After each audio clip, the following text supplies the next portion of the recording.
sebagai anak magang pun untuk pengetahuan tentang lingkungan kerja kan terbatas ya. Iya. Jadi ya, sejauh yang bisa saya ketahui ya saya merasa ya udah saya bisa lah daftar ke sekretariat kabinet. Akhirnya saya ikut CPNS dan saya masuk di sekretariat kabinet per tahun 2020 akhir. Jadi dari 2021 awal saya mulai first day saya di sekretariat kabinet.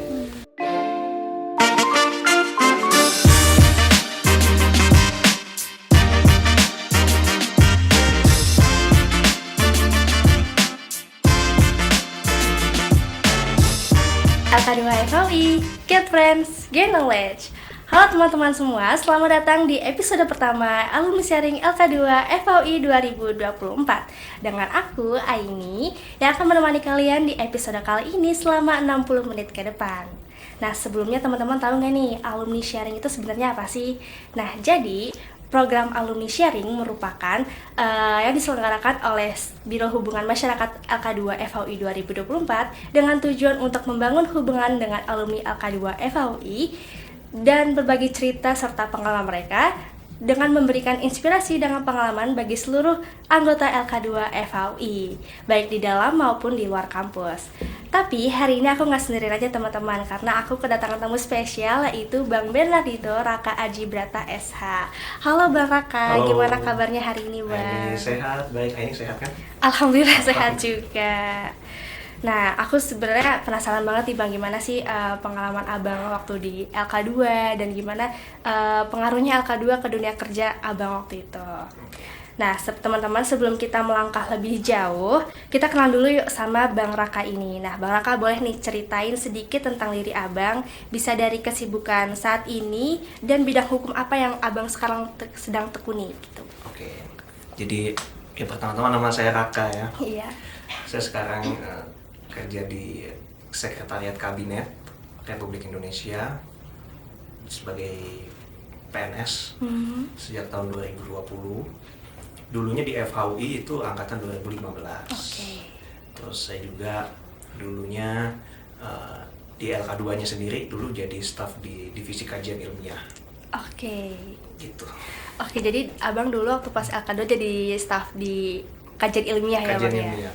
Oke, keren banget ya sekarang bisa kerja di kementerian. Oke, tapi aku jadi semakin penasaran nih gimana sih pengalaman Abang ya kan waktu pas di LK2 sama pas di dunia kerja nanti. Nah, oke, kalau gitu langsung aja kita ke pertanyaan pertama ya Bang. Jadi boleh dong Abang ceritain gimana pengalaman perjalanan hidup Abang sejak semasa kecil, remaja, sampai sebelum menjadi mahasiswa. Oke, kalau sebelum mahasiswa itu saya dulu lahir di Jakarta. Saya sempat tinggal di Semarang juga 10 tahun. Jadi SD, SMP, SMA itu sebagian besar di Semarang. Tapi setelahnya kembali lagi ke sini, SMA kelas 12 waktu itu di BSD.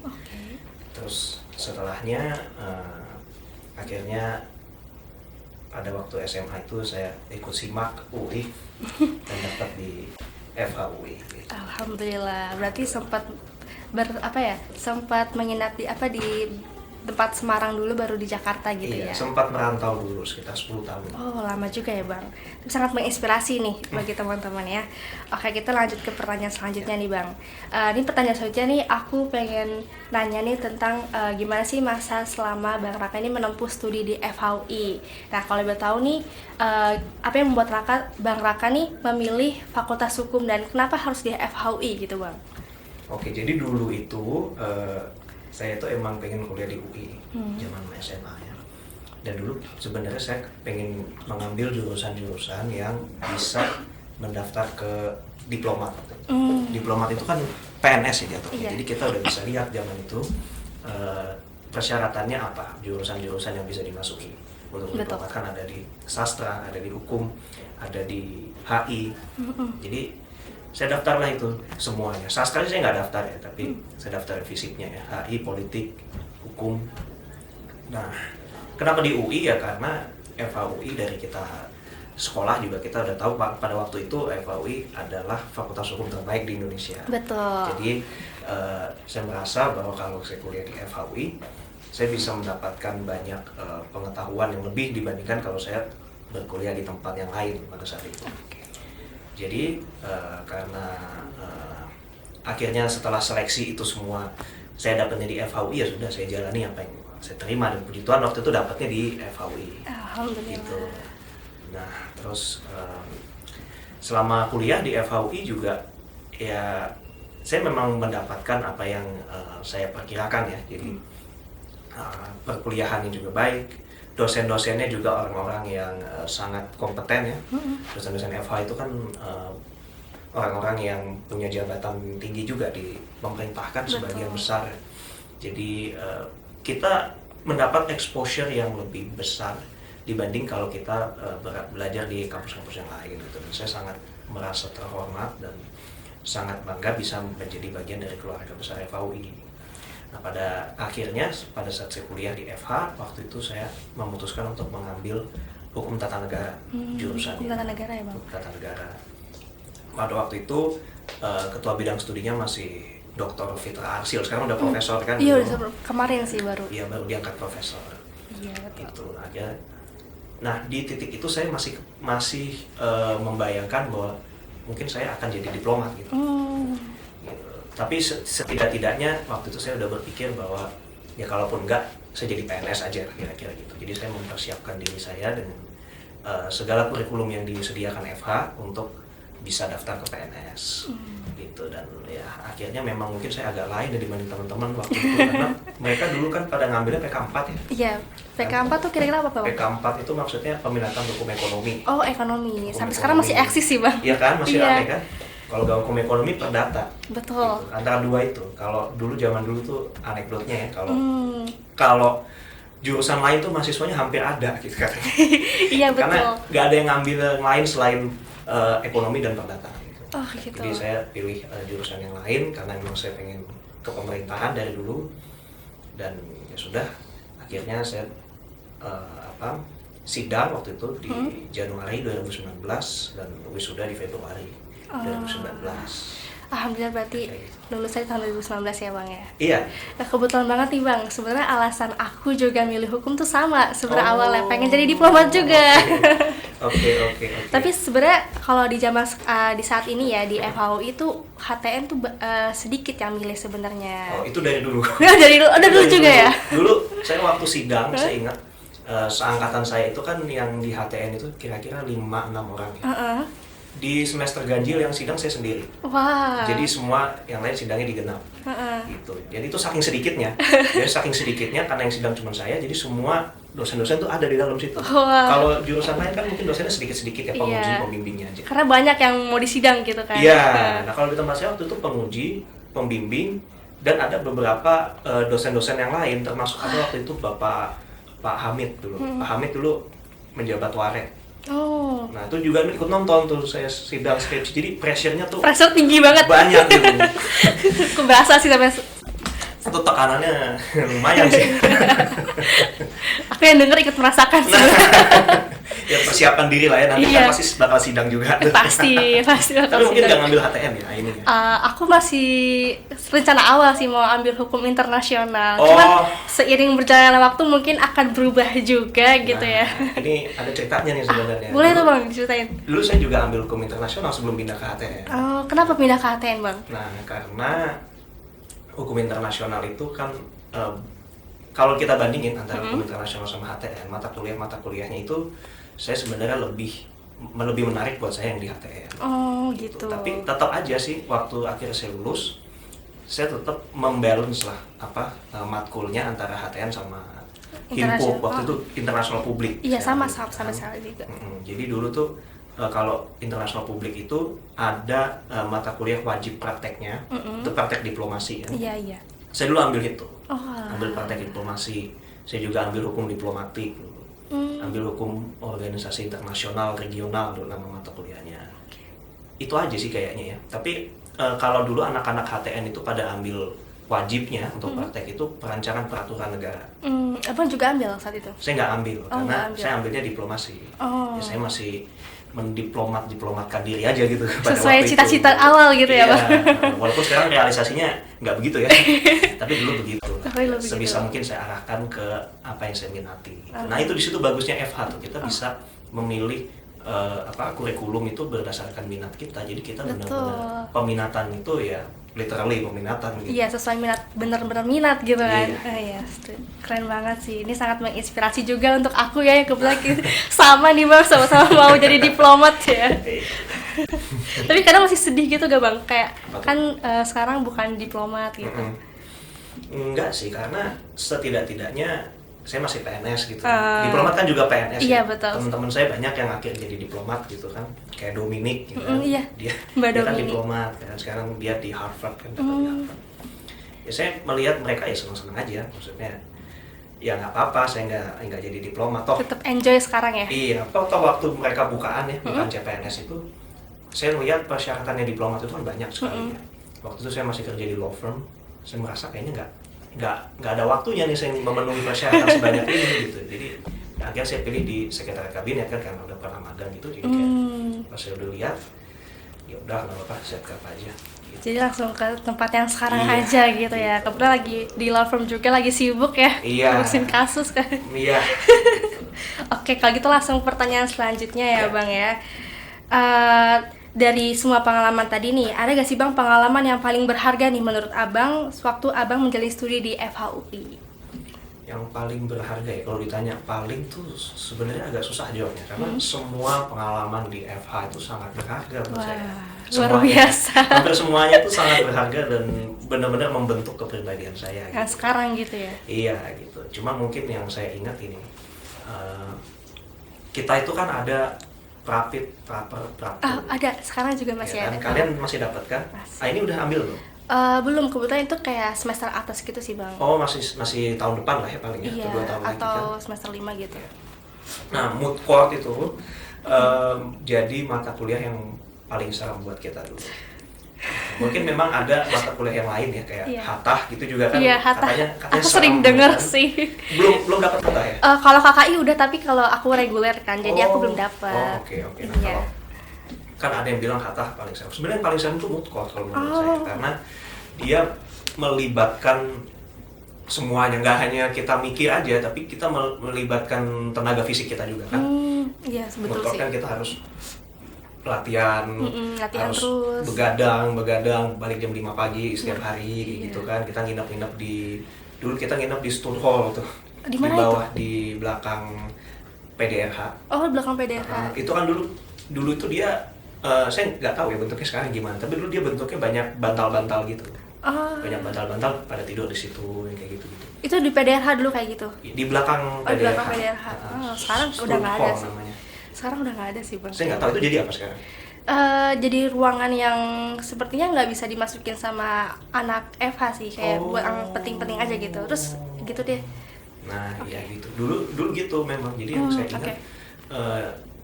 di mood court itu sebenarnya kita tuh tahu karakter asli dari teman-teman kita. Jadi kayak karena itu melibatkan intensitas yang tinggi ya, intensitas waktu, kegiatan dan segala macam. Kita jadi tahu nih teman-teman kita tuh sebenarnya gimana orang-orangnya gitu. Dan nilainya pelit ya. Jadi kalian antisipasi aja. Oh, Kalau antisipasi. nanti dapat itu ya berusaha sebaik mungkin untuk dapat yang terbaik, tapi yang saya ingat ya pada saat itu memang itu agak mengubah cara pandang saya terhadap suatu masalah ya. Terutama dulu waktu mood court itu saya di kelas praper. Itu dulu dosennya Pak Yoni. Oh, Pak Yoni. Pak Yoni Agus Setiono.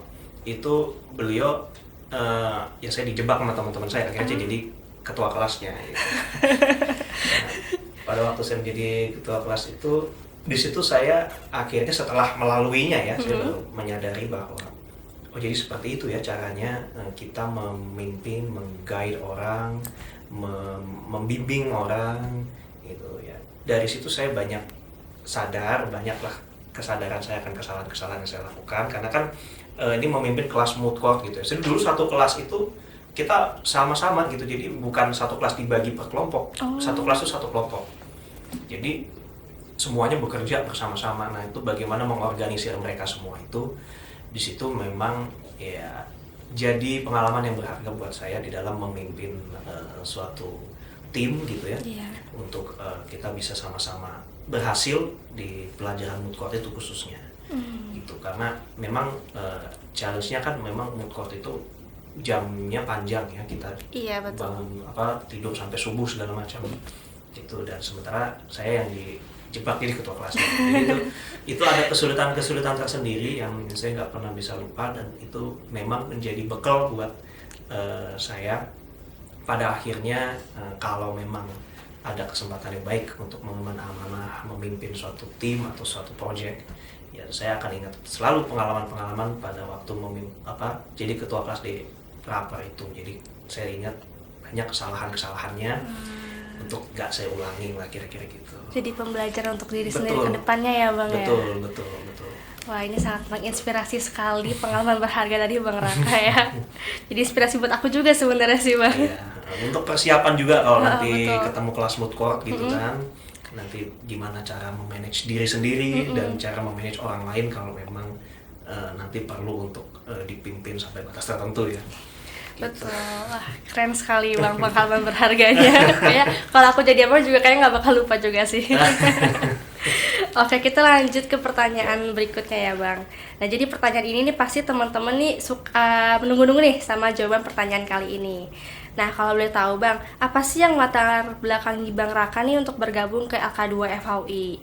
Kayak mungkin dari teman-teman Abang dulu banyak yang masuk LK2, jadi kayak ikut-ikutan masuk LK2 atau gimana Bang? Dulu itu kan LK2 itu dari dulu udah jadi BO kan? Iya. Badan otonom kan.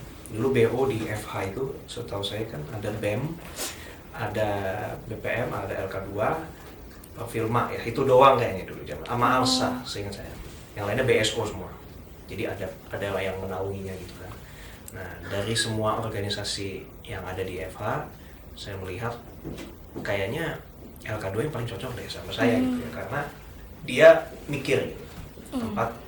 Mungkin saya bakal bertemu dengan orang-orang yang pintar-pintar gitu ya, saya bisa banyak mengambil ilmu gitu, banyak dibimbing untuk membuat kajian hukum gitu. Jadi saya mikir ya mungkin ini yang paling tepat buat saya ya. Bukan berarti organisasi yang lain itu buruk ya, enggak, saya nggak bilang begitu. Semua ada ciri khasnya yang memang bisa menjadi nilai jual dari organisasi-organisasi itu. Tapi kalau saya melihat LK2 ini baik untuk diri saya karena saya bisa mengenhance skill terutama skill dalam mengkaji ya. Riset karena, ya? Dalam riset gitu. Kebetulan kan saya masuk di kajian ilmiah ya. Itu dulu kan salah satu divisi yang peminatnya paling banyak gitu. Oh, dulu paling banyak ya? Iya, dulu orang tuh pada pengen masuk di KI. Dulu kalau dulu kita ngobrolnya tuh kalau di panel tuh intens misalnya gitu. Kalau di KI tuh enak gitu kan, kita dapat banyak pelajaran dan seterusnya. Jadi kayak saya melihat iya ini organisasi yang mungkin dari antara semuanya yang paling cocok dengan kepribadian saya, setidak-tidaknya ini. LK2 yang paling cocok ya menurut Abang ya? Iya gitu. Gitu, keren banget sih Bang. Aku juga sebenarnya dari awal pengennya LK2 juga sih. Oke. Tapi karena, akhirnya ada ikut di organisasi lain kan?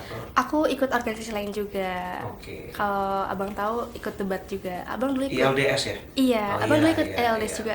Dulu saya di ILDS sih ikut lomba-lombanya. Lomba-lombanya ada TDHI kan di ILDS kan yang saya ikut. Oke. Keren banget Bang. Kita lanjut ke pertanyaan berikutnya ya. Kalau dari semuanya, kan tadi udah ceritain nih kayak pengalaman Abang semasa di LK2 dan di FHUI. Nah, dari pengalaman tadi sebenarnya ada gak sih manfaat yang Abang rasakan setelah bergabung dengan LK2 FHUI ketika baik dunia kerja ataupun pas kuliah gitu? Ada dong pastinya ya. Iya. Karena kalau saya karirnya sekarang itu pekerjaan saya itu lebih banyak mengkaji hukum ya. Membuat analisis dari segi hukum. Tentunya pengalaman-pengalaman waktu dulu jadi staf di KI itu banyak bermanfaat buat saya di dalam membuat dokumen-dokumen kajian dan rekomendasi-rekomendasi gitu. Kalau di tempat saya kebetulan rekomendasi itu kita sampaikan itu biasanya ujungnya ke presiden atau ujungnya ke kementerian lembaga lain yang sedang bermasalah dan butuh intervensi dari kita. Umumnya kan seperti itu. Nah, skill untuk melakukan analisis itu banyak saya dapat dari KI LK2 dari KI dulu kan. Dulu kita pernah bikin kajian terus kita sampaikan ke kepala divisinya. Betul. Dan beliau-beliau itu dulu juga merevisi dan segala macam, memberikan masukan. Di situ ilmunya sebenarnya kan. Jadi kita membuat kajian dan di-review.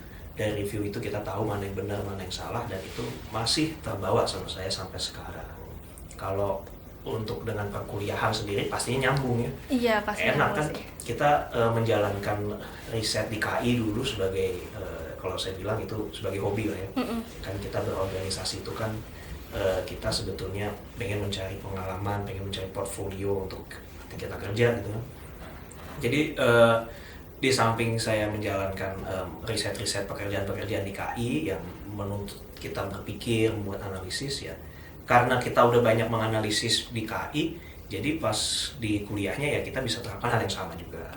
Gitu kan dengan dipandu sama kepala divisinya waktu itu. Jadi kita tahu nih gimana sih cara berpikir yang tertib gitu. Jadi ketika kita bikin tugas yang sepele deh gitu, apa sih esai lah apa, kita dapat pengetahuan untuk berpikir yang tertib tuh dari kegiatan-kegiatan di LK2 pada waktu itu. Gitu ya, jadi sangat relevan sekali ya. Iya, cocok. Dia pengalaman dari DKI ke bawah sampai kerja saat ini ya Bang Iya. ya. Keren sih Bang, keren. Tapi nih Bang, kan Abang nih sebagai alumni LK2 FHUI ya, gimana sih hubungan Abang nih sesama alumni LK2 gitu? Masih baik kah? Gitu. Oh, masih baik. Setelah lulus gitu ya? Masih baik banget.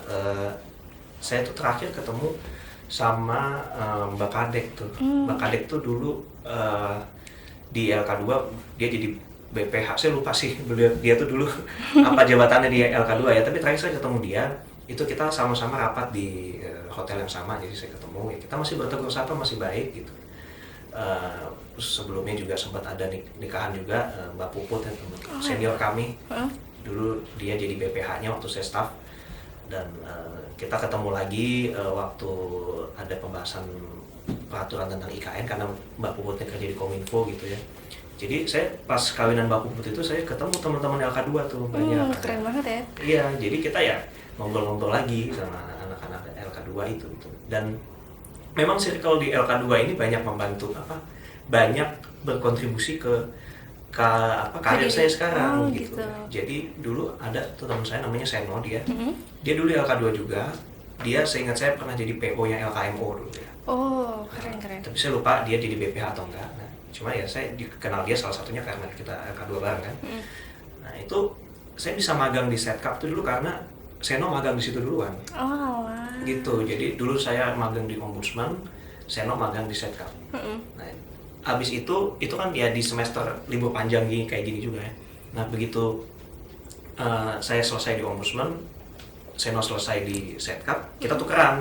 Seno yang di Ombudsman, saya yang di Setkap. Tukeran info gitu Tukeran ya? info, saya nanya Seno juga gimana sih caranya ini surat disampaikan kemana dan sebagainya. Saya mau follow up ke siapa, itu banyak dibantu dari circle yang Di ada LK2 di ya? LK2. Wah, keren banget Bang. Jadi selain nambah ilmu di perkuliahan juga menambah ilmu di keluar juga ya Bang. Betul. Sangat bagus network untuk Untuk menambah jejaring ya, networking itu LK2 lulusannya bagus-bagus, dan kebanyakan teman-teman saya yang PNS itu memang anak-anak LK2 sih. Wah, keren. Mungkin karena udah terlatih di LK2 untuk mengkaji, meriset gitu ya. Iya, jadi mungkin pada lolos CPNS semua. Keren. Oke Bang, tadi kan kita nih udah serius-serius banget kayak kan udah ngebahas pengalaman dan segala macamnya. Nah, kita sekarang mau refreshing dulu nih Bang sejenak. Kita akan main games. Tapi sebelum itu aku mau Abang tebak dulu nih kira-kira kita games apa nih Bang? Ini ya gamesnya ya. Kalau ngelihat ini kayaknya tebak gambar ya. Betul sih Bang. Jadi kali ini kita akan main tebak gambar Bang. Jadi nanti permainannya itu mudah banget. Aku akan tampilin gambarnya, nanti Abang akan tebak dalam hitungan 5 detik. Oke, udah siap Bang? Oke, siap. Masih ingat gak nih tentang ruangan-ruangan di FHUI gitu? Masih. Ini pertama Bang, boleh lihat kira-kira apa nih? Ini balsit. Ini balsit, yakin Bang balsit? Iya, ini balsit. Yakin banget ya? Iya, balsit ini. Balsit. Balsit Joko Sutomo. Oke, jadi betul ini jawabannya balsit. Iya. Saya tahu karena bentuknya udah kayak gini waktu saya mau lulus. Oh, baru mau lulus kayak gini bentuknya. Iya, sebelumnya nggak begitu. agak sedih dikit ya bang, bagus baru bagus gitu. Iya gitu lah ya, nasib alumni selalu gitu. Kita tinggalin langsung jadi bagus. Bener sih. Sekarang ada gedung baru loh bang dia. Oh gitu? Iya. Oh yang tinggi itu ya? Yang tinggi. bata-bata merah itu ya? Oh iya sih juga. Baru penasaran juga tuh gedung apaan gitu. Datang bang ke FAUI. Oh. Oke lanjut ke gambar berikutnya bang. Kira-kira nih bisa nebak gak kira-kira ini apa bang? Ini audit. Ini auditorium apa nih namanya? Audit Djoko Sutono juga namanya. Djoko Sutono, oke. Seingat saya. Seingat abang ya. Nah, tapi kayaknya sih masih tulisannya Auditorium Djoko Sutono. Harusnya sih nggak salah namanya. Bener banget bang, ini masih sama bentukannya dari abang masuk sampai sekarang. Ini auditorium Djoko Sutono. Ini kayaknya foto farewell ya. Iya, foto farewell ini. Farewell angkatan siapa ya? Kita kayaknya dekannya mesti Prof Melda ya kalau nggak salah ya. Kayaknya dekannya cewek. Iya, kayaknya masih yang lama ya bang ya ini. Kayaknya gini foto lama deh. Iya, foto lama sih. Emang ya auditorium tuh kayak sering dipakai buat farewell, seminar hukum juga. Ya, buat kelas-kelas kan kadang-kadang digabung tuh PIH PHI kan digabung betul, di sini. digabung sini. Terus ujian juga ya bang di sini. Benar. Oke, kita lanjut ke gambar berikutnya. Nah, kira-kira abang tahu gak nih ini ruangan apa? Ini emang clue-nya agak susah tapi saya tahu. Ini Apa kita dulu nyebutnya Budhar ini. Aduh, nyebutnya Burhat, tapi tahu gak bang kepanjangannya apa? Tahu dong, Budi Harsono. Budi Harsono. Itu dia nama ruangan kelas ini diambil dari Profesor Budi Harsono, guru besar hukum agraria. Wah, kayaknya abang nih masih inget banget ya tentang ruangan Kan di kita FAUI. dulu pegangannya kan buku hukum agrarianya Profesor Budi Harsono kan. Jadi ya kita selalu ingat. Selalu ingat gitu. ya. Apalagi sekarang saya juga kerjaan saya sedikit banyak kaitannya dengan Kementerian Agraria. Gitu. Saya nggak akan pernah lupa Prof Budhar ini. Apalagi ada ruangannya gitu Ada kan. ruangan makin ingat lagi. Gitu. Betul banget Pak. Jadi ini ruangan Budhar atau Budi Harsono ya. Jadi banyak juga nih kadang di selasar Budi Harsono itu kan banyak meja, ada selasar juga banyak yang riset-riset di situ sama cuttingnya gitu. Iya benar. Ya kan. Oke, kita lanjut ke gambar berikutnya. Nah, kira-kira masih tahu gak nih Bang? Harusnya sangat ini berharga ya. Kantin. Ada namanya loh Bang. Nah, namanya Kanmer ya. Kanmer itu singkatan apa sih Bang? Kantin merah ya sih. Kita kan identik warna merah ya. Iya. Tapi dulu kita selalu nyebutnya Kanbau Kantas. Oh, dulu kan bawa kantas. Iya, jadi kantin bawah, kantin atas. Yang di atas biasanya buat ngerokok. Kalau yang di bawah, saya bisa di bawah. Oh, sama di teman-teman bawah. tuh di kursi yang sebelah sana tuh. Dekat-dekat yang jualan crepes tuh di sana. Oh, dulu ada jualan crepes di sana. Ada ya? jualan crepes sama waffle di ujung sana. Wah, yang ada bang mas berdiri itu. Dulu di situ ada jualan waffle sama crepes. Wah, keren banget tapi. Saya suka beli Mas Agus. Mas Agus sampai sekarang masih ada, masih ya? eksis. Iya, atau enggak ayam gepuk tuh yang di kantas. Oh, di kantas iya ada ayam gepuk. Tapi sekarang udah nggak ada crepes Bang. Jadi gantinya sekarang ada kopi. Oh, kopi. Iya.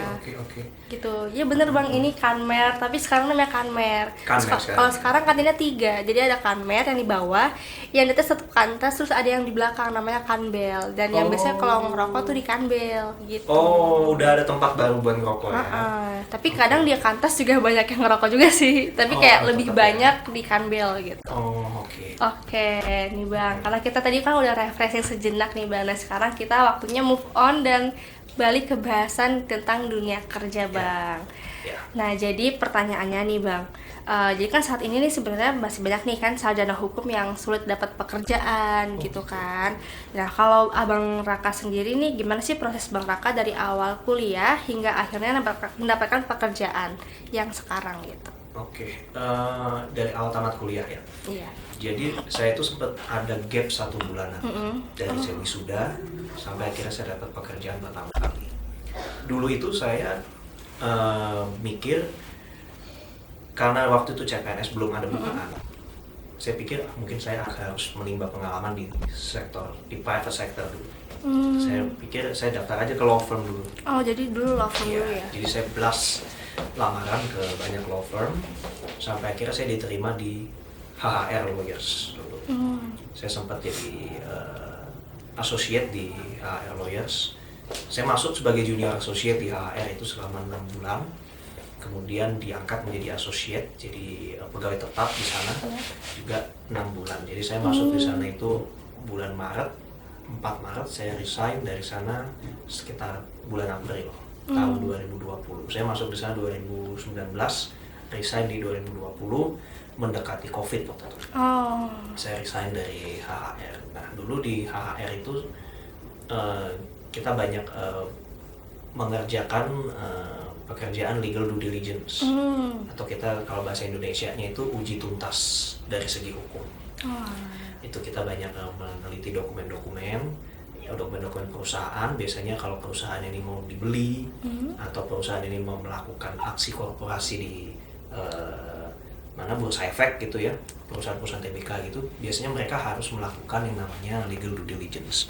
Nah, dokumen-dokumennya itu saya ikut memeriksa sama teman-teman dulu. Jadi bareng-bareng ya? Iya, kita bareng-bareng, dibagi-bagilah. Ada yang meriksa dokumen sertifikat tanah, ada yang meriksa dokumen akta pendirian perusahaan, ada yang meriksa dokumen-dokumen perizinan, ada yang meriksa dokumen-dokumen perjanjian antara klien dengan orang lain dan seterusnya. Itu kita banyak involve di situ, dan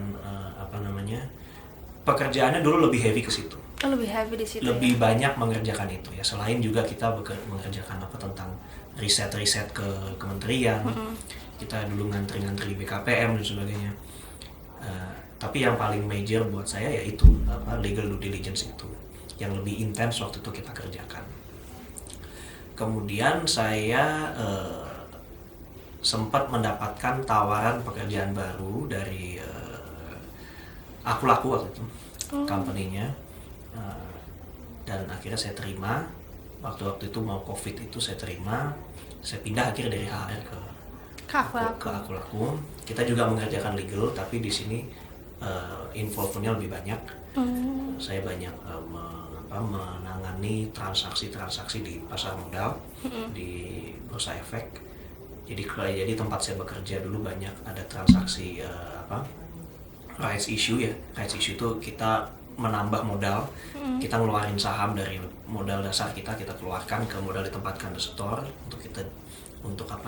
untuk nanti pemegang saham existing, kalau dia mau menambah muatan, mereka bisa beli dari hak yang kita issue itu dan bisa nanti diserap oleh pembeli siaganya. Kira-kira gitulah gambaran transaksinya. Nah, saya involve di transaksi itu.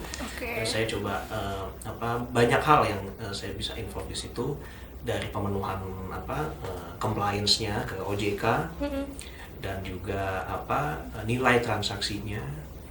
Dan di samping itu saya juga mengerjakan aksi-aksi korporasi yang lain, ya kan, rencana akuisisi, pengangkatan direksi komisaris bank misalnya, itu saya juga banyak mengerjakan di situ. Banyak pengalaman saya selama di Aku Laku itu memang berkaitan dengan bidang hukum pasar modal dan perbankan. Jadi jasa keuangan lah, karena Aku Laku itu kan jasa keuangan ya. Jadi memang banyak involvement-nya di sana. Nah, sambil bekerja itu juga saya ikut CPNS ya, karena memang dari dulu saya pengen CPNS ya dulu, karena saya juga sebelumnya pernah magang di sekretariat kabinet. Jadi saya udah tahu kondisinya kalau saya lamar seperti apa sih dalamnya itu ya, saya udah tahu sedikit lah, karena sebagai anak magang pun tentu pengetahuan tentang lingkungan kerja terbatas ya. Jadi ya, sejauh yang bisa saya ketahui ya, saya merasa ya udah saya bisa lah daftar ke sekretariat kabinet. Akhirnya saya ikut CPNS dan saya masuk di sekretariat kabinet per tahun 2020 akhir. Jadi dari 2021 awal saya mulai first day saya di sekretariat kabinet. Sekarang saya di sekretariat kabinet itu berada di deputi bidang perekonomian. Bidang perekonomian malah ya. Kita di sekretariat kabinet itu tidak ada biro hukumnya. Karena kita mengawal kebijakan dan program pemerintah secara keseluruhan. Jadi karena sebetulnya lembaga sekretariat kabinet itu dulunya dia punya kewenangan berkaitan dengan undang-undang, dengan PP, Perpres gitu-gitu ya. Jadi banyak pekerjaan-pekerjaan legal drafting. Jadi semua deputi itu memang kebanyakan orang hukum. Jadi pekerjaan saya sehari-hari itu bukan saya berada di legalnya, tapi memang banyak kita dilibatkan sekretariat kabinet karena perkembangan sejarah, kita banyak dilibatkan untuk pekerjaan-pekerjaan hukum. Nah, makanya di situ ilmu hukum saya sangat kepake gitu. Bahkan yang saat ini memegang posisi-posisi pimpinan yang tinggi di sekretariat kabinet, deputi-deputi itu kebanyakan memang sarjana hukum. Bapak wakil sekretaris kabinet sendiri juga sarjana hukum latar belakangnya. Karena memang dalam perjalanan sejarahnya mereka dulu punya, kita dulu sekretariat kabinet itu punya role yang cukup penting di dalam penyusunan peraturan perundang-undangan. Betul. Jadi banyak stafnya, dan sampai sekarang mungkin beberapa KL, kementerian lembaga ya, masih banyak minta masukan dari kami juga dari segi legal drafting gitu. Jadi saya merasa sampai detik ini ilmu hukum itu masih terpakai di dalam pekerjaan dan karir saya gitu. Ya memang ada sih di Setkap itu ada yang nggak hukum juga ya. Ada orang-orang yang dari latar belakang sarjana ekonomi atau kesehatan masyarakat. Tapi itu tidak mengurangi kebutuhan pemahaman akan hukum, karena kadang-kadang kita di sekretariat kabinet itu banyak dituntut untuk memahami justru dari segi hukum karena perjalanan sejarah tadi. Oh gitu. Wah, sangat panjang sekali teman-teman proses Bang Raka ini hingga pekerjaan sekarang. Gitu. Tapi sangat menginspirasi sekali sih Bang. Mudah-mudahan ya. Iya. Oke, kita lanjut ke pertanyaan selanjutnya nih Bang. Ya kan dengan background Bang Raka yang lulus di tahun 2019 kemarin, kan pastinya Bang Raka ini telah banyak pengalaman kan di dunia praktisi hukum. Nah, kira-kira gimana sih job description maupun workload dari profesi yang Abang tengah jalani sekarang gitu? Oke, kalau untuk job desk-nya, berarti ini kan memaparkan tugas dan fungsi dari sekretariat kabinet lah ya. Iya. Itu kita itu sebetulnya secara umum tadi sudah saya sampaikan sedikit. Iya, betul. Kita itu memberikan rekomendasi atas kebijakan dan program pemerintah. Gitu. Rekomendasi ini kita sampaikan ke siapa? Bisa kita sampaikan kepada presiden, bisa kita sampaikan kepada kementerian lembaga lain yang memang memerlukan dalam beberapa hal, seperti persetujuan presiden untuk penerbitan peraturan menteri kepala lembaga, itu dari kita persetujuannya sebagian untuk hal-hal yang penting. Kemudian kalau mereka ada masalah, ada program pemerintah yang nggak jalan, kita juga bisa intervene dengan rekomendasi yang kita buat dan kita sampaikan ke mereka. Dan juga untuk menjalankan kewenangan pemantauan dan evaluasi terhadap program yang sudah berjalan, kita juga bisa lakukan. Kita lakukan kunjungan lapangan, kita berikan suratnya kepada menteri dan kepala lembaga yang lain, atau kita sampaikan memorandum kepada presiden yang memuat mengenai hasil pemantauan dari kami terhadap program-program pemerintah yang sedang berjalan. Nah, kalau workload itu di tempat saya itu tergantung di mana kita ditempatkan sebetulnya. Oh gitu ya. Kebetulan kalau di tempat saya workloadnya termasuk yang paling tinggi dibandingkan Wah, berat juga ya. divisi-divisi yang lain ya. Tapi ya jangan dibayangkan seperti law firm lah ya. Oke. Maksudnya kalau law firm itu kan memang dia by nature itu dia memang seperti itu, jam kerjanya tinggi lah gitu kan. Memang culture-nya pun memang beda ya. Kalau di kami ada penugasan ada hal-hal yang memang secara khusus mungkin menjadi perhatian dari presiden, itu kadang-kadang turun di kami. Jadi workload-nya itu ya karena perekonomian ya, presiden kita saat ini kan memang orientasinya lebih banyak di ekonomi, jadi memang deputi saya, tempat saya perekonomian itu memang kebetulan memang mendapatkan pekerjaan yang lebih banyak gitu. Tapi itu semua saya senang, karena kalau kita kerjanya banyak berarti ilmu kita juga banyak. Betul. Gitu kan, kita banyak exposure-nya gitu. Kita jadi tahu misalnya penyusunan undang-undang itu seperti apa gitu ya. Sesimpel itu aja. Kita kan belum tentu dapat di kelas ILPA itu. Iya. Penyusunan perundang-undangan peraturan perundang-undangan. Kita di ILPA kan dapatnya teori kan. Gitu.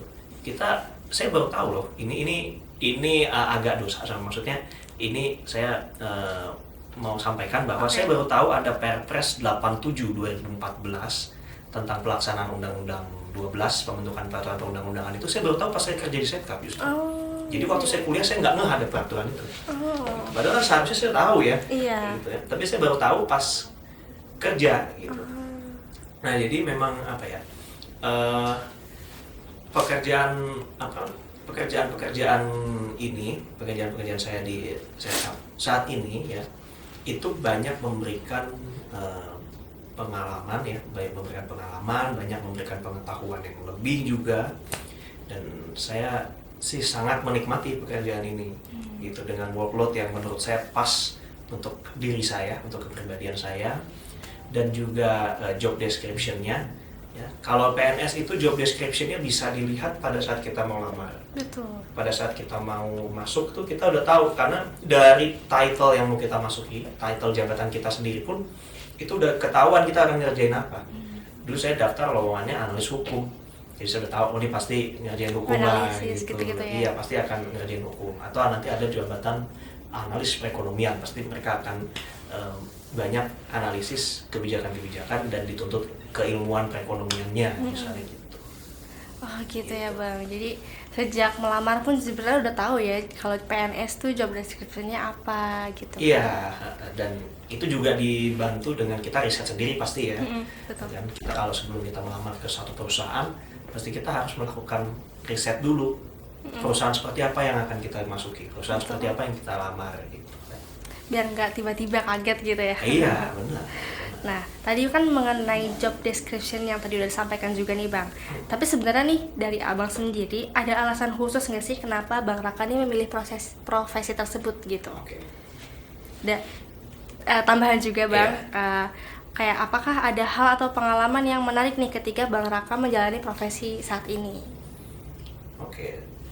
Saya memilih profesi ini ya, PNS ya, bekerja di pemerintah itu sebetulnya saya udah pengen itu dari SMP. Oke. Saya udah melihat bahwa sepertinya pemerintah itu cocok untuk saya karena keluarga saya itu jarang yang di pemerintahan. Terakhir, generasi terakhir yang ada di pemerintahan di keluarga besar saya itu di kakek. Oh di kakek malah ya? Kakek dari papa itu di pemerintah, di militer dulunya, kalau kakek dari mama itu di PNS juga. Jadi di bawahnya, di generasi atasnya saya itu nggak ada yang meneruskan, nggak ada yang dipemerintahkan, dan saya melihat mungkin harus ada pembeda nih, harus ada kalau semuanya ada di private sector nanti nggak jadi beragam pengalamannya, nggak jadi beragam. Kalau misalnya ada keperluan, ada kepentingan kita jadi nggak ada orang di dalam yang bisa dimintakan bantuan sebenarnya. Saya melihat untuk membedakan jalan hidup saya itu, saya merasa masuk di pemerintahan itu sangat menyenangkan ya, apalagi maksudnya menarik lah untuk saya, apalagi ketika akhirnya saya belajar kan di HTN, waktu kita sekolah juga kita dapat pendidikan kewarganegaraan dan sebagainya. Saya melihat menarik sih untuk mempelajari tentang pemerintahan gitu, tentang negara gitu. Saya senang dengan itu. Jadi akhirnya saya memutuskan untuk ada di profesi ini, dan selama saya kuliah pun saya sudah mengarahkan semua kurikulum dan mata kuliah yang saya ambil itu ke sana. Saya arahkan ke sana. Mungkin saya arahkannya ke diplomat, tetapi sebetulnya goals-nya itu kan ya saya bekerja di pemerintahan gitu. Karena juga banyak kan orang-orang di masyarakat umum itu masih banyak yang menilai pemerintahan itu masih diidentikan dengan suka main Zuma misalnya gitu ya. Jadi masih banyak citra-citra negatif lah dari masyarakat terhadap pemerintah kita, terhadap oknum-oknum di pemerintah kita. Nah, sebenarnya saya juga lebih ke penasaran, pengen tahu sebenarnya di dalam itu seperti apa di dalam pemerintahan tuh, dan apa yang bisa saya kerjakan, bisa saya persembahkan kepada negara dan bangsa ini melalui keberadaan saya di dalam pemerintahan. Itu yang akhirnya memotivasi saya untuk bisa untuk akhirnya sekarang saya di sekretariat kabinet gitu. Dan pada saat saya memutuskan akhirnya saya nggak ke diplomat, itu saya tidak ada penyesalan sama sekali, karena luar biasa. Saya melihat iya kita sama-sama di pemerintahan gitu, kita sudah mendapat apa yang sudah menjadi cita-cita saya gitu ya. Jadi saya merasa sudah ini sangat baik untuk saya gitu. Saya bisa berada di sekretariat kabinet, mengerjakan banyak rekomendasi untuk presiden. Itu saya merasa sangat bersyukur gitu, bisa punya kontribusi terhadap pembentukan kebijakan nasional gitu. Nah, kalau ditanya pengalaman menarik ya selama bekerja di sekretariat kabinet ini, khususnya menjadi PNS ya, saya melihat kita di pemerintah itu punya culture yang mungkin agak banyak banget beda dengan di swasta. Ya, saya kan sebelumnya kan di swasta dulu, begitu masuk ke pemerintah banyak perbedaan dari segi budaya kerja. Sebagai contohnya gini, kita kalau dulu bekerja di swasta, layer kita ke atas itu nggak terlalu banyak sebetulnya. Kita dulu bikin mereview perjanjian, saya tinggal kasih ke bos saya yang setingkat di atas, udah gitu, kayak tidak terlalu banyak jenjang gitu, ya kan, yang kita sebut birokrasi lah gitu. Itu nggak terlalu banyak ininya, layernya. Kalau di pemerintah itu banyak layernya gitu. Banyak layernya. Banyak layernya, jadi dari saya ke atasan saya, atasannya lagi, baru tuh keluar barangnya, suratnya gitu.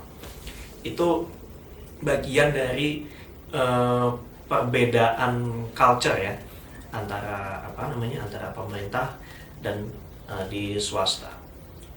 Dan sebenarnya gini, banyak orang yang menilai bekerja di pemerintahan itu lebih santai, lebih slow daripada di swasta gitu kan. Sebetulnya dalam kenyataannya nggak selalu seperti itu. Ada juga divisi-divisi di pemerintahan yang memang pekerjaannya banyak, workload-nya tinggi gitu. Jadi kan memang tergantung bidang apa yang sedang ditekuni, proyek apa yang sedang dikerjakan. Kadang-kadang bekerja di pemerintahan bisa jadi mirip dengan di law firm akhirnya, workload-nya, jam kerjanya, karena memang mungkin ada target-target yang harus kita penuhi gitu kan. Kebetulan misalnya presiden butuh untuk ada X gitu ya, nah itu kita harus bisa mengantisipasi supaya X itu bisa dikerjakan. Dan untuk bisa menyelesaikan X sesuai dengan keinginan presiden, kadang-kadang kita harus mengorbankan waktu juga gitu. Nah, dari pekerjaan yang seperti itu di pemerintahan, saya menangkap dengan adanya banyak budaya kerja yang berbeda dengan swasta, sebetulnya bagus menurut saya kalau kita bisa punya pengalaman dari semua sektor. Itu semakin banyak kita bekerja di banyak bidang keahlian untuk membentuk pengalaman kita, maka mudah-mudahan kita bisa menjadi orang yang lebih bijaksana di dalam menyikapi banyak masalah. Itu saya merasa bahwa saya sangat bersyukur sebelum saya masuk ke PNS, saya bisa bekerja di swasta dulu. Saya pernah di law firm dulu, akhirnya ke startup, akhirnya masuk ke sini, ke sekretariat kabinet. Itu membentuk saya untuk melihat 3 cara kerja yang berbeda gitu. Bahkan antara law firm dengan startup sendiri itu cara kerjanya juga beda.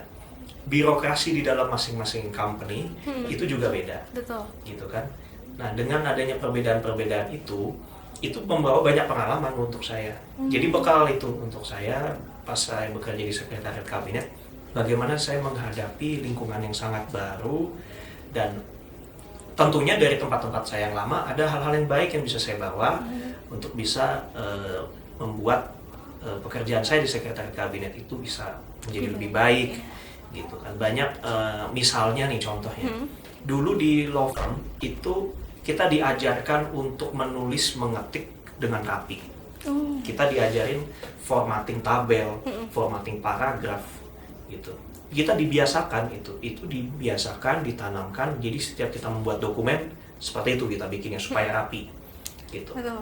Nah, begitu saya pindah ke startup, saya mencoba menggunakan standar itu lagi dalam membuat dokumen-dokumen, dan memang dokumen-dokumennya jadi lebih rapi dan bagus gitu. Dan memang puji Tuhannya ya, memang mendapatkan dia memang dibilang, oh iya, jadi dokumennya jadi rapi nih gitu. Yang sebelumnya mungkin acak-acakan, yang sekarang jadi rapi gitu. Nah, terus saya juga di sekretariat kabinet, kalau misalnya kita membuat satu dokumen yang kita tuh kan punya namanya tata naskah dinas. Dokumen itu ada format-formatnya sudah diatur di dalam peraturan menterinya kita, peraturan sekretaris kabinet. Nah, kalau ada hal-hal yang belum diatur di situ, kita bikinnya gimana?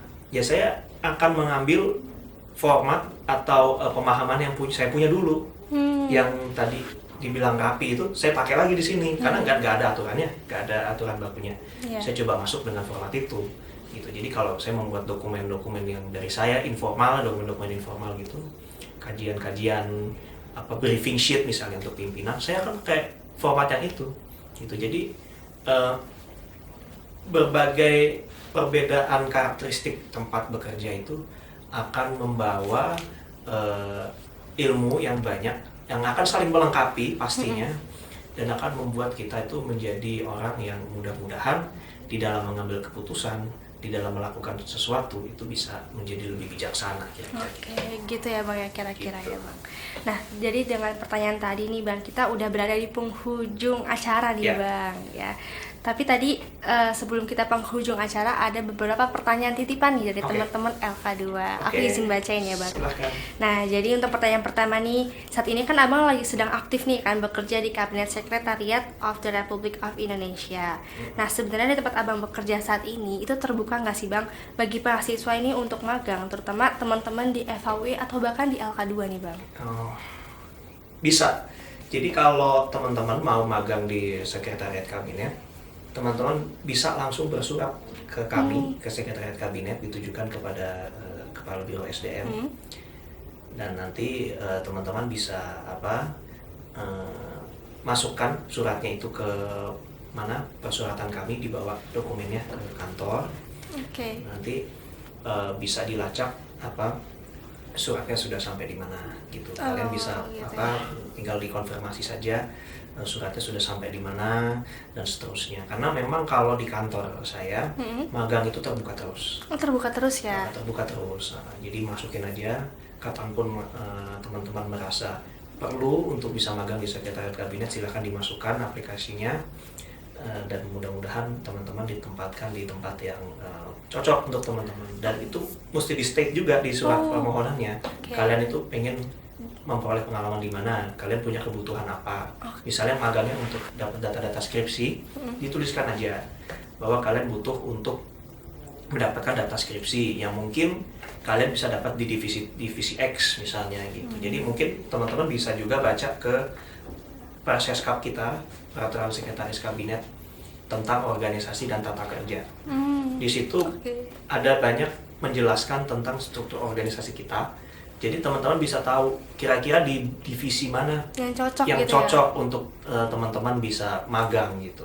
Nah, nanti di dalam suratnya, surat permohonannya, surat application letternya bisa di-personalize, kalian mau di divisi mana khususnya gitu. Kalau bisa itu dibuat di suratnya suratnya Wadek ya biasanya ya. Wadek. Di suratnya Wakil Dekan, biasanya kan surat Wakil Dekan disampaikan, nah itu mungkin bisa minta dituliskan di situ persisnya mau di mana, keperluannya untuk apa. Oh begitu ya Bang, jadi langsung aja ke kepala bironya langsung. Iya, langsung disampaikan suratnya. Tapi sebenarnya kalau untuk magang di tempat Abang sekarang ya, itu sebenarnya jangka waktu untuk magang itu biasanya berapa lama Bang? Itu sesuai kebutuhan, sesuai kebutuhan kita. Jadi kita juga bilang bahwa kita mau magang dari tanggal berapa sampai tanggal berapa. Dulu waktu saya magang di situ, saya juga sebut di surat saya bahwa saya mau magang dari tanggal sekian sampai tanggal sekian. Nanti suratnya Wadek juga akan memuat itu dari tanggal sekian sampai tanggal sekian. Itu disesuaikan dengan kebutuhan dari teman-teman. Ada yang magangnya 3 bulan, ada yang magangnya sebulan. Saya dulu 2 minggu. Bisa kayak gitu. Jadi sesuai kebutuhan aja. Oh, sesuai kebutuhan aja ya jadi. Oke, keren banget sih Bang. Ini sangat bermanfaat untuk aku juga nih mungkin ya. Nah iya, kalau tertarik mau daftar ikut magang ke Sekretariat Kabinet, bisa kabar-kabaran lah nanti kita. Boleh ya Bang ya. Oke, ini ada pertanyaan terakhir juga nih, titipan dari teman-teman ya Bang. Jadi waktu Abang aktif sebagai mahasiswa FAUI, Abang pernah gak sih magangnya di mana aja, dan kalau boleh tahu di mana, dan ilmu-ilmu apa yang dari LK2 nih berguna di magang seperti itu Bang? Dulu saya magang di Ombudsman Republik Indonesia di semester ini di semester pendek itu, di libur panjang itu. Jadi libur panjang antara semester 6 dan semester 7 itu saya magang di Ombudsman Republik Indonesia selama 1 bulan. Waktu itu nama timnya tim kajian sistemik. Kajian sistemik. Dapatnya kajian-kajian lagi kan. Sesuai dengan divisi di LK2 ya. Di LK2-nya yang kajian-kajian ya kan, masuk di situ kajian-kajian lagi gitu. Nah, kemudian ya udah pasti relevan lah ya kalau relevan sekali ya. Pengalaman kajiannya gitu. Karena itu kita waktu di Ombudsman itu banyak mengerjakan kajian-kajian policy making gitu. Public policy di situ. Oke. Jadi itu sangat berguna ilmu-ilmu kita. Dan ada anak FHUI-nya juga. Oh, Di gitu situ ya. ada, dulu saya ingat Bang Dikda namanya. Oh, Bang Dikda. Bang Dikda ini seingat saya dulu pernah jadi DE DE LK2. Seingat saya ya. keren. Seingat saya Bang Dikda tuh DE kalau saya nggak salah ingat. Nah, dulu ada di situ, saya magang di situ, beliau dulu di situ. Nah, setelahnya saya magang di Sekretariat Kabinet. Sekretariat Kabinet saya magang 2 minggu. Di situ saya ditempatkan di Deputi Bidang Perekonomian juga, kebetulan. Jadi begitu saya daftar CPNS, saya agak kaget juga, saya balik lagi nih ke sini. Saya udah tahu orang-orangnya gitu. Udah kenal ya. Iya, jadi bos-bos saya yang dulu suka ngajak saya ngobrol gitu, tuh ketemu lagi. Ketemu lagi. Jadi nanti saya itu juga akan bertemu lagi dengan beliau-beliau gitu kan. Jadi kayak dulu sebetulnya saya tuh daftar magang ke Sekretariat Kabinet itu untuk dapat data-data skripsi. Karena skripsi saya dulu judulnya adalah kekuasaan Presiden Republik Indonesia dalam menerima penempatan duta negara lain kan. Nah, salah satu proses menerima duta besar asing itu ada di Sekretariat Kabinet. Itu ada di Deputi Dukungan Kerja Kabinet yang menangani naskah perwakilan asing. Jadi dari tempat kami yang membuat dokumen penerimaan, penolakan yang dokumennya presiden itu dari Sekretariat Kabinet. Nah, dulu saya sempat request untuk bisa ditempatkan di bagian yang relate ke sana. Tetapi waktu itu yang ada bukaan, sistemnya dulu masih begitu ya, masih tergantung mana yang buka. Yang buka dulu di Deputi Perekonomian. Ya udah saya bekerja di Deputi Perekonomian. Mungkin memang nggak relate dengan deskripsi saya. Tapi di situ saya tetap dibantu dengan sama bos-bos di pimpinan-pimpinan di Deputi Perekonomian untuk bisa dapat ke divisi yang bisa menyediakan data-data itu. Jadi saya tetap bisa dapat data-datanya, sembari juga saya melakukan kajian dan dipresentasikan pada waktu itu tentang pekerjaan-pekerjaan di sana. Dulu yang cukup intens pekerjaan di Deputi Perekonomian waktu saya magang itu adalah PPOSS. Tentang online single submission. Jadi kita tuh, pemerintah tuh pertama kali punya sistem perizinan yang satu pintu, satu aplikasi udah bisa dapat semua izin itu dengan adanya PPOSS tahun 2018 dulu. Nah, jadi karena itu masih baru-barunya, kan saya 2018 magang di situ. Jadi saya diminta untuk malah membuat kajian tentang PPOSS itu dan saya presentasikan. Pada waktu itu dinamikanya, kalau saya boleh sedikit cerita, lembaga online single submission itu dulu masih berada di Kementerian Koordinator Bidang Perekonomian.